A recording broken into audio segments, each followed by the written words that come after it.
Hello, my name is Ako Eyong. Thank you for joining. On today's edition, we're going to talk about matchday analysis. If you manage a grassroots club or a youth football club, you agree with me that most of those clubs do not have the luxury of a performance analysis team that will analyze your opposition before you actually get to play them. So, what happens most of the times is that you meet your opposition on match day. You don't know how they look like. You've never met the players. You've never met the coaches. You have never met the team. You don't really know their style of play. You don't know the formation they use in playing. So on match day, that is the only opportunity you've got to analyze that opposition. So what I usually do in my own case is that I look at I spend the first 10 minutes of the game to analyze my opposition. And I've got three things I look at. The first thing I look at is their formation. How are they set up? Are they set up in a 4-4-2? Are they set up in a 4-2-3-1? Are they set up with three at the back? That is when I do my analysis. And then secondly, I will look at their style of play. How do they move the ball? Are they playing out from the back? Are they going long? Are they playing through the midfield? And then lastly, I look at their key players. Who are their key players? Who is a playmaker in that team? Is it a midfielder? Is it a striker? Is it a winger? Whoever their playmaker is. And so, as I said earlier, if I was playing against this team, let's say the pink team, the first thing I'll be looking at is their formation. If you look at this team, they are set up in the four at the back, three in the midfield, one holding midfielder, two attacking midfielder, and a front three. So I already know their formation. And as I said earlier, this will happen in the first 10 to 15 minutes of the game. And then if I was playing against the yellow team, for example, I can tell that they are set up in a back four, two holding midfielders, um, one attacking midfielder, and a striker. That is a 4-2-3-1. But looking at this other team, the pink team, they are set up in a 4-3-3. So that already gives you an idea of how they are set up. And I said earlier, this will be in the first 15 to 20 minutes at the start of the game. And then the second thing you want to look at is their style of play. Are they moving the ball from the back? Are they playing out from the back? If they are playing out from the back, if you made an analysis that they are playing out from the back, what you have to do now is instruct your players to press them from the front. While your front three are pressing them from the front, your midfielders are picking up the opposition midfielders. If they are playing around you, they are going through their fullbacks, and then you have to adjust your team accordingly.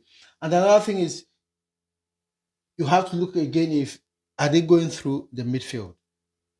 If they are playing through the midfield, you have to adjust your team. And remember, as I said earlier, all of this is in the course of the game because you've not had any videos of this opposition. You are meeting them for the very first time. So these things are very important. And you have to do all of this analysis in the first 10 to 15 minutes. And then another thing you have to look at is are they going long? Are they going long? And if they are going long, their keeper is going long. Where is he playing those long passes? Is he looking for the striker up here? Is he looking for the wingers? If he is playing long, and then you should be telling your defenders to head that ball back and the midfielders to pick those second balls. If he is going wide, because there are some keepers that will go wide. We've seen that in the Premier League. Alisson used to do that with Mo Salah, where he will launch that pass. And then at that point, you will be telling your fullback to stay close. You'll be telling your fullback to stay close with their winger. What did you? To stay close to their winger. If you have a keeper that is going long to the wingers. So all of this is happening in the space of 10 to 15 minutes. And if you are able to do this game in, game out, and then trust me, you will have a very good game. Teams in the Premier League or professional league, they have a performance analysis team that has already analyzed the videos of their opposition before they even meet them. So with them, it is easier. Before they play a team, they have already watched their videos. They already know how these teams play. But for us, the grassroots or youth football, we do not have that luxury. So we have to make sure we analyze that game on match day.